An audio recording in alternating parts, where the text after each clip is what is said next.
નમસ્કાર ખેડૂત મિત્રો, આજે આપણે આવ્યા છીએ ગઢડાની અંદર. તો ગઢડાની અંદર એક પ્રગતિશીલ ખેડૂત એવા ભાઈને ત્યાં આવ્યા છીએ. તો તેમને મગફળીની અંદર આપણે જાણીએ કે શું પ્રશ્ન હતો અને એને આપણી નોલની કઈ પ્રોડક્ટ વાપરેલી છે જેનાથી એમને સંતોષકારક રિઝલ્ટ મળેલું છે.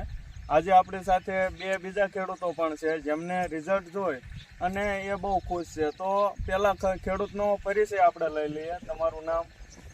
ભગવાનભાઈ દશમંતભાઈ વેલાણી. ગામ ગરડા, તાલુકો ગરડા. હવે એક તમારો મોબાઈલ નંબર આપો. 99 043 92. તો તમારે સિંગની અંદર શું પ્રશ્ન હતો? સિંગ પીળી પડી ગઈ, ખાવ પીળી પડી ગઈ. આ મેઘના દવા છાંટવાથી સારું રિઝલ્ટ સારું છે.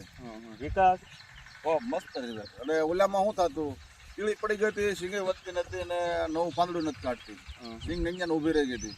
આ મેઘના દવા છાંટવાથી સિંગનું ઉત્પાદન અને પીળસ બધી વ્યવસ્થિત બધી સારી થઈ. તો તમે જોઈ શકો છો કે આ જે સિંગ છે એ પીળાશ છે એ કમ્પ્લીટ કવર થઈ ગયેલી છે અને કમ્પ્લીટ નવી છે એ વિકાસ ઉપર છે. ત્યારબાદ કેટલા દિવસનું આ રિઝલ્ટ છે તમારે? કે 7 થી 8 દિવસ થઈ ગયા. અને આ છે એ સ્ટાર્ટઅપ. આ ખાતર ક્યારે વાવેલું છે? 2 દિવસ થયા છે. ના સરસ. હવે અમારા ખેડૂતોને મેઘના વિશે શું કહેશો કે એના રિઝલ્ટમાં કેવું? મેઘનાનું રિઝલ્ટ બહુ સારું છે. આ દવા છાંટવાથી પીળાશ બધું સારું કામ સારું. ના સરસ. આભાર તમારો.